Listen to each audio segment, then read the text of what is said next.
Assalamualaikum. Here you are watching Ariba Fatma from channel New BS Education. Today we will cover a topic from cross-cultural communicational and translational skills, the course code EWRT 102. So today's topic is thick translation. What a thick translation is. Here we will discuss its two major components जिनसे मिलके असल में thick translation बनती है. जो ये components हैं ग्लोजिंग और एनोटेशंस. थिक ट्रांसलेशन बेसिकली होती है जब हम लोग कोई टॉपिक पढ़ते हैं ना, तो उससे रिलेटेड, उससे रिगार्ड करता हुआ कोई मटेरियल होता है जो हम लोग अपने मतलब उस पेपर पे या पीस ऑफ पेपर पे या बुक पे लिख लेते हैं. उसकी लाइंस के दरमियान में लिख सकते हैं पैसेज की, या हम लोग क्या करते हैं कि पेपर के मार्जिन्स पे लिख लेते हैं, जो खाली जगह होती है ना ऊपर नीचे या पैसेज की साइड्स पे, तो हम लोग वहाँ पे लिख लेते हैं. असल में हम क्यों करते हैं ऐसे? ताकि हम उस टॉपिक के बारे में एक जनरल सा अपना ओवरव्यू बना सकें. तो उसके लिए हम लोग जब लाइंस के दरमियान में कुछ लिखेंगे तो वो आएगा हमारी ग्लोजिंग में, और जब हम लोग उसकी मार्जिन्स पे कुछ लिखेंगे तो वो आएगा हमारी एनोटेशन में. फिर ये कुछ एग्जांपल्स हैं, आप लोग यहाँ पे देख सकते हैं कि फ़र्स्ट वाली में मैंने जैसे powerful images can evoke emotional connection, इसमें जो ब्लू से कुछ वर्ड्स हैं इवोक इमोशनल कनेक्शन, इसको मैंने सर्कल किया हुआ है. फिर साथ में इसके रेड कलर की एक की बनाई हुई है. इट मीन्स कि ये मेरा एक की पॉइंट है जिससे मैं लाजमी डिस्कस करूँगी जब भी मैं इस टॉपिक के बारे में कभी बात करूँगी या इसके बारे में कभी कुछ लिखूँगी. फिर इसी तरह से नीचे मैंने लिखा हुआ है कि लिमरिक्स का मतलब होता है कि छोटी मज़ाहिया नज़में. तो ये चीज़ें मैंने अपने क्योंकि मार्जिन्स पे ऐड की हैं, तो ये मेरी ग्लोजिंग ये मेरी एनोटेशंस हो जाएंगी. फिर इसी तरह से नीचे वाली जो स्लाइड है, नीचे वाला जो इमेज है, इसमें मैंने दिल बाग बाग होना वाली एग्जांपल लिखी हुई है किसी चीज़ की. तो ये मैंने क्योंकि बिटवीन द लाइंस ऐड की हुई है तो मेरी ये ग्लोजिंग हो जाएगी. इसके बाद फिर जो ग्लोजिंग और एनोटेशन की बेस्ट एग्जांपल आती है थिक ट्रांसलेशन की, वो इस इमेज में आती है जहाँ पे मैंने बहुत सारी चीज़ों को हाईलाइट भी किया हुआ है. फिर लाइंस के दरमियान में कुछ ना कुछ वर्ड्स, कुछ अपनी रिकॉलिंग पॉइंट्स, कुछ अपनी जो एक निशानियाँ हैं ना वो ऐड की हुई हैं, ताकि जब भी मैं इस टॉपिक को पढूं तो मुझे ईज़िली इसकी समझ आ जाए. So what I have done here, it's thick translation basically. फिर इस तरह से अगले इमेज में तो बहुत ज़्यादा ऐड किया हुआ है. जो साइड्स पे है वो इस तरह से कुछ साइड्स पे चीज़ें ऐड की हुई हैं, कुछ बिटवीन द लाइंस ऐड की हुई हैं. तो ये सारी किसकी एग्जांपल है? ये ग्लोजिंग और थिक ट्रांसलेशन की एग्जांपल है विद द एनोटेशंस. फिर आगे हम लोग देख लेते हैं कि हमारी थिक ट्रांसलेशन जो है, इसकी डेफिनेशन, ये असल में एक वही बात है कि जनरल ओवरव्यू हम बना रहे होते हैं किसी भी पैसेज के कॉन्टेक्स्ट का, जिसमें हम लोग कुछ अपनी एक निशानियाँ ऐड कर लेते हैं, कुछ रिकॉलिंग पॉइंट्स ऐड कर लेते हैं, ताकि हम लोग जब इसे नेक्स्ट टाइम पढ़ें ना तो हमें ईज़िली इसकी समझ आ जाए.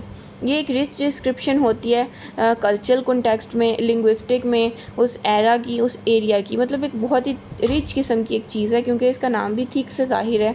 तो ये इसमें रिचनेस बहुत ज़्यादा होती है, बिकॉज़ यहाँ पे हम लोग सोर्स लैंग्वेज के कस्टम्स को, वहाँ की वैल्यूज़ को, उसके लिंग्विस्टिक्स को, रजिस्टर को, स्टाइल को, डेमोग्राफी को, एरिया को, इवन एरा को भी हम लोग जो है ना वो अपने एक ध्यान में रखते हैं, और उसके मुताबिक हम लोग ये थिक ट्रांसलेशन का प्रोसेस कर रहे होते हैं. फिर नेक्स्ट हमारे पास आ जाता है कि हमें थिक ट्रांसलेशन करने से पहले और उसके दौरान क्या करना चाहिए. इसमें हम लोगों को 3 चीज़ों का मेन जो है वो ध्यान रखना पड़ता है regarding the source language. Source language होती है जिसमें असल में वो टेक्स्ट हम लोग रीड कर रहे हैं या जिससे हमें काम लेना है, जो हमारी इनपुट है ना वो बेसिकली हमारी सोर्स होता है. तो इसमें 3 चीज़ों का हमें ध्यान रखना होता है सोर्स लैंग्वेज में. First one is conversational implicature. Conversational implicature होता है कि अगर किसी ऑथर ने या किसी शेयर ने या किसी राइटर ने कोई बात की है, तो उसका पीछे मकसद क्या है, उसकी उससे मुराद क्या है, उसने वो बात किस पर्सपेक्टिव में की है, उसका कॉन्टेक्स्ट क्या था, वो सारा कुछ जब हम लोग देखते हैं ना तो वो हमारे कन्वर्सेशनल इम्प्लीकेचर में आता है. फिर सेकेंडली हमारे पास आ जाता है grammar and lexicon of the source language. Lexicon basically हम लोग वोकैबलरी को ही कहते हैं, और ग्रामर होती हैं कुछ कन्वेंशंस, उस हर लैंग्वेज की अपनी होती हैं, और कुछ उसके जो मतलब एक ख़ास सिंटेक्चुअल एरा या उसका एक सिंटेक्चुअल डोमेन है ना उसको हम लोग देखते हैं, फिर इस तरह से कोलोकेशंस को देख लेते हैं सोर्स लैंग्वेज की। तो जो असल फ़ीचर्स हैं ना उसके जो ग्रामेटिकल और लेक्सिकल फ़ीचर्स हैं सोर्स लैंग्वेज के वो हम लोग देखते हैं लाजमी। फिर इसके बाद थर्ड पे हमारे पास आ जाते हैं सोर्स लैंग्वेज के conventional Maxim's. Conventional Maxim's basically किसी भी लैंग्वेज के 4 तरह के होते हैं। हम उसकी क्वालिटी को देखते हैं, हम उसकी क्वांटिटी को देखते हैं, फिर हम उसकी रेलेवेंस या उसकी रिलेटिविटी को देखते हैं कि हमारे जो एक हमारा अग्रीड पर्पस है उसके साथ इसकी सूटेबिलिटी या इसकी रिलेटिविटी क्या बन रही है, फिर हम उसके मैनर्स को देखते हैं। तो ये सारी चीज़ें हमें करनी पड़ती हैं before we start a thick translation. Next हमारे पास आ जाती हैं कि हम जब थिक ट्रांसलेशन कर रहे हैं ना तो हम उसमें जो लैंग्वेज की कन्वेंशंस को देखते हैं ना, तो इसमें बेसिकली एक ग्रीशियन है, लिंग्विस्टिकल साइंटिस्ट है, उसका एक मैकेनिज़्म है जिसके मुताबिक वो कहता है कि जब कोई राइटर या कोई ऑथर कुछ कह रहा है या कुछ लिख रहा है तो उसकी बेसिकली 2 इंटेंशंस होती हैं, 2 उसके मकासद होते हैं। एक तो उसका ये बिलीफ होता है कि जो मेरे मतलब सुनने वाले हैं ना उनके पास मेरा जो अभी मैं बता रहा हूँ ना ये बिलीफ या ये मेरी बात या ये एक मेरा अकीदा जो है वो उनके पास होना चाहिए। सेकेंडली वो ये मतलब उसकी एक इंटेंशन होती है कि एक तो मेरा अकीदा उनके पास हो और दूसरा फिर वो उस पर यकीन भी करें। मतलब थोड़ा डिफरेंस है कि एक मेरा अकीदा पहले इनके पास डिलीवर हो जाए और देन ये उस पर यकीन करें या अमल करें या उसको उस पर बिलीफ भी हो इनका। तो ये अकॉर्डिंग टू ग्रीशियन मैकेनिज़्म ये 2 इंटेंशंस होती हैं किसी भी ऑथर की। फिर इसके बाद हमारे पास जब हम लोग कोई ट्रांसलेशन कर रहे हैं या इवन कुछ लिख रहे हैं या कुछ पढ़ रहे हैं तो 2 तरह के हमारे पास मेनली 2 तरह के सर्कमस्टेंसेस होते हैं। The first one is conventional and the second one is unconventional. ये डिफरेंस है यहाँ पे।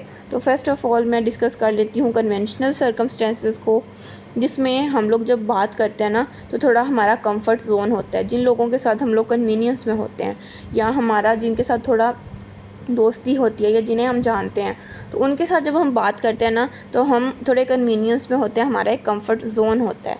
तो हम उनसे बात करने का जो हमारा स्टाइल होता है ना वो थोड़ा इनफॉर्मल भी हो जाता है। तो बेसिकली हम वहाँ पे इनफॉर्मल ही बात कर रहे होते हैं, तो ये आ जाता है कन्वेंशनल में।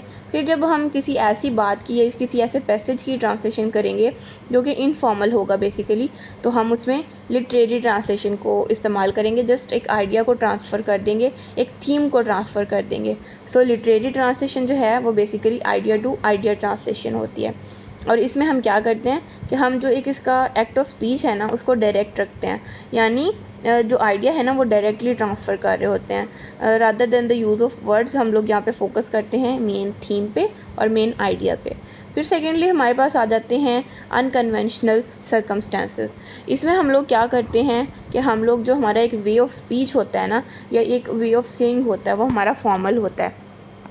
जिन लोगों को हम नहीं जानते या इवन अगर हम लोग कोई बात ऐसी कर रहे हैं ना जो तरह सेंसिटिव टॉपिक है या जो हमारी ऑडियंस है वो थोड़ी मतलब उससे हमारी इतनी शनासाई नहीं है, तो हम क्या करते हैं वहाँ पे हम फॉर्मल जो सर्कमस्टेंसेस है ना वो हमारे वहाँ पे होते हैं। तो हम लोग जो अपनी वे ऑफ स्पीच है ना उसको भी फॉर्मल ही रखने की कोशिश करते हैं। सो हम लोग यहाँ पे क्या करते हैं, हम लोग लिटरल मीनिंग्स में हर बात को करते हैं, यानी जो हमारा वर्ड है इसका मीनिंग भी एज इट इज़ ही दूसरी लैंग्वेज में जाएगा, इसके कोई आइडिया के पीछे जाने की ज़रूरत नहीं होती। सो लिटरल ट्रांसलेशन का यहाँ पे सहारा लिया जाता है और यहाँ पे वर्ड टू वर्ड ट्रांसलेशन होती है जिसे हम लिटरल ट्रांसलेशन भी कहते हैं, यानी एक लफ्ज़ के बदले में दूसरी लैंग्वेज में एक लफ्ज़ ही लिखना। और फिर इसमें ये जो ट्रांसलेशन है ना ये थोड़ी मोस्टली इनडायरेक्ट होती है, बट ये जो लास्ट वाली चीज़ है ना कि ये इनडायरेक्ट या डायरेक्ट होना, और तो इसमें हम लोग थोड़ी बहुत चेंजिंग आ जाती है, ये डेविएशन हो जाती है। But mostly direct translation for the conventional circumstances and indirect translation for the unconventional circumstances। ये इसकी आपको ज़्यादा अच्छी समझ आ जाएगी जब आप लोग थ्योरी ऑफ मीनिंग वाली वीडियो देखेंगे। इंशाल्लाह नेक्स्ट मैं वही वीडियो अपलोड करूँगी। सो आई होप आप लोगों को इस टॉपिक की समझ आ गई होगी। अगर आप लोगों की कोई क्वेश्चंस हैं तो आप लोग कमेंट बॉक्स में पूछ सकते हैं। तो अगली वीडियो तक के लिए मुझे इजाज़त दें। मेरे चैनल को लाइक करें, वीडियो को मेरी शेयर करें और मेरे चैनल को सब्सक्राइब भी करें। टिल देन अल्लाह हाफिज़।